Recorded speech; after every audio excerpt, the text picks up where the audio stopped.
Pagi, ini video nomor 528. Pada podcast terbaru, cucunya Pakubuwono XIV itu cerita tentang kemelut Raja Pakubuwono. Ini videonya.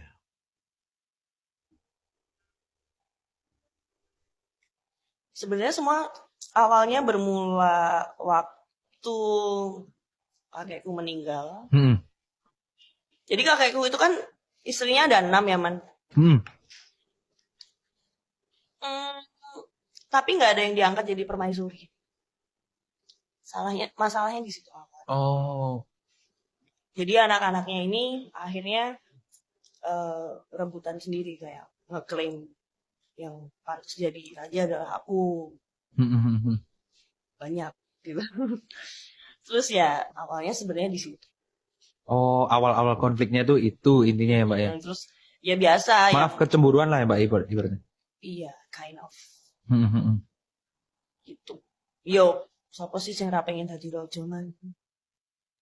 Jadi, Raja Pakubuwono XIV itu menjadi kisruh karena anak-anaknya Pakubuwono XIII itu nggak ada yang dari permaisuri. Nah, istrinya Pakubuwono XIII itu ada 6. Anaknya itu saling rebutan. Yang bikin lucu itu adalah apa?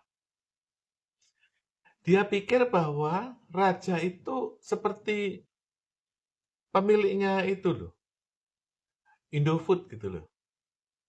Jadi dari antara anak-anaknya itu, siapa yang menjadi putra mahkota? Dia pikir begitu.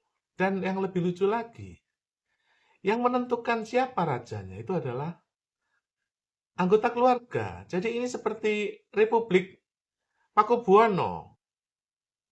Lucu nggak sih? Gitu loh. Gini loh ya, kamu jadi raja itu, yang paling penting itu adalah otoritasnya, bukan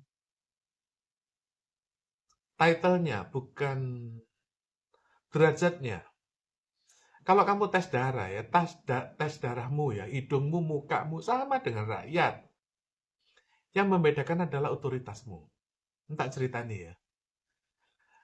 Raja Inggris, King Richard, itu pernah ikut perang salib. Dan ketika pulang itu diculik. Tahu nggak berapa yang harus dibayar kepada perampok itu untuk membebaskan raja? Kira-kira nilainya itu 1.500 triliun rupiah untuk membayar raja itu, yang diculik itu. Jadi, seorang raja itu bukan darahnya, bukan jabatannya, tapi otoritasnya. Nah, kenapa seorang raja Inggris itu sampai dibayar 1.500 triliun untuk menggantikan penculik itu? Karena otoritasnya tinggi. Nah, sekarang Pakubuwono itu otoritasnya apa? Bisa nggak bikin perda? Nggak bisa. Punya nggak wilayah? Nggak punya. Jadi, bahkan ya, alun-alun keraton itu juga nggak ada suratnya kok. Artinya, untuk renovasi saja itu tunggu anggaran. Jadi yang direbut itu adalah apa? Hanya bansos 14 miliar per bulan yang digunakan untuk pemeliharaan keraton. Itu aja yang rebutan. Jadi sehingga ini seperti ya keluarga Pakubuwono ini sama dengan keluarga Salim, keluarga Mayora. Ya rebutan itu aja. Harta yang terbatas. Otoritasnya nggak ada. Saya kasih tahu ya, timbulnya seorang raja itu dari mana? Timbulnya seorang raja itu dari hukum perang. Hukum perang itu kalau dirunut-runut, yang dari dulu ya setelah perang Kernaro itu perang Mojopahit ya, karena waktu itu Mongol dibunuh oleh Raden Wijaya. Dan perang berikutnya adalah perang Raden Patah melawan Mojopahit bapaknya Brawijaya V.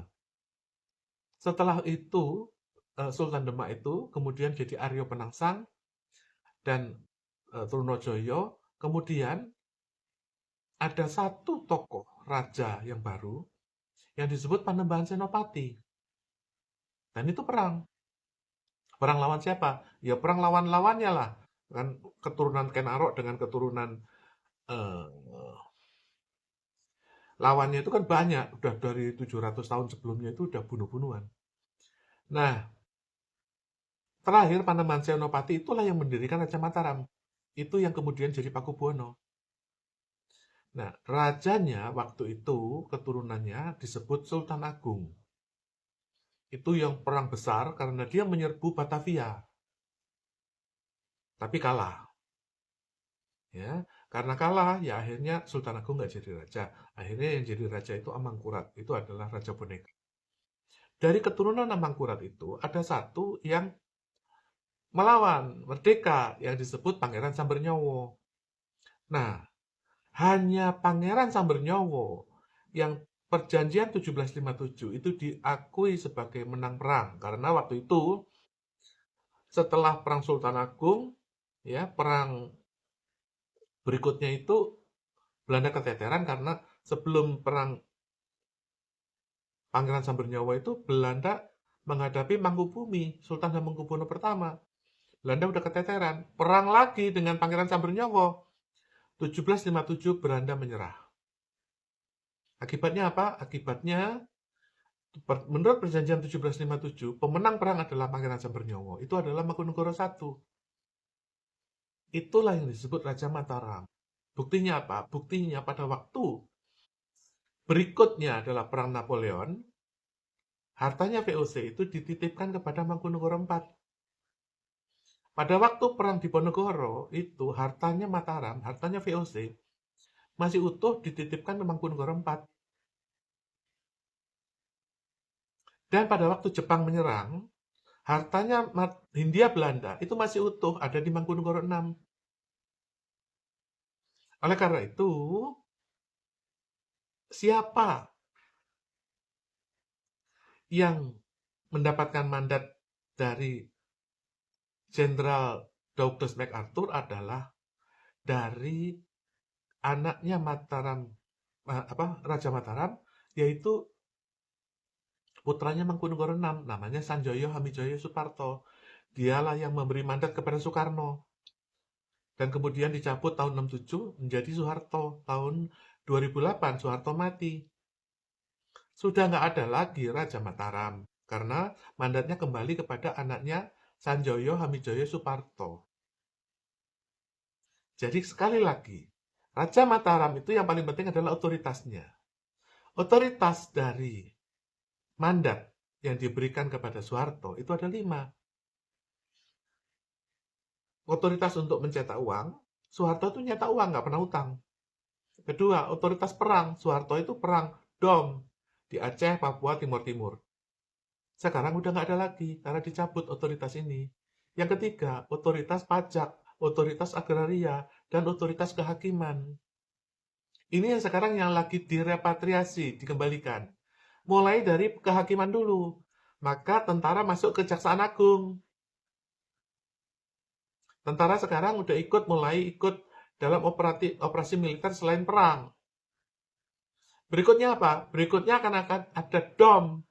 Tapi bukan di Timur Timur. Misalnya untuk KKB. Itu berikutnya. Pelan-pelan kalau ini semua setuju dirembuk dengan Prabowo. Prabowo bisa menyetak uang. Bisa mendapatkan pajak. Di Hindia Belanda itu nggak ada PPN, nggak ada PPH. Nggak ada. Ya, nggak ada. Ya kan? Nggak ada kamu istilahnya STNK, BPKB itu nggak ada. Apalagi kamu pajak beras, pajak, aduh, nggak ada. Ya, karena pajak beras itu buru-buru dipajakin, malah beras itu disubsidi oleh Soeharto. Oleh karena itu, sekali lagi, kalau misalnya repatriasi hak Soeharto ini bersedia dirembuk oleh Prabowo, mulai dari militer menjaga Kejaksaan Agung. Itu adalah masuknya ke dalam otoritas kehakiman. Kedua, DOM di Papua lewat KKB, khusus KKB. Ya, hanya Jayawijaya dan sekitarnya. Yang ketiga adalah untuk mencetak uang. Keempat adalah otoritas pajak. Dan rakyat Indonesia itu bisa bebas nggak usah bayar pajak. Karena ada pajak yang belum bisa ditegakkan oleh Prabowo karena otoritasnya ini belum ada. Jadi nggak usah ribut dengan Pakubuwono XIV, nggak usah ribut dengan Mangkunegoro X, nggak usah ribut dengan Sultan Hamengkubuwono XI. Itu nggak ada gunanya, itu hanya kewilayahan saja. Ya, sedangkan otoritas tadi, 5 otoritas Soeharto, itu masih hilang. Itu yang tidak disadari oleh Prabowo.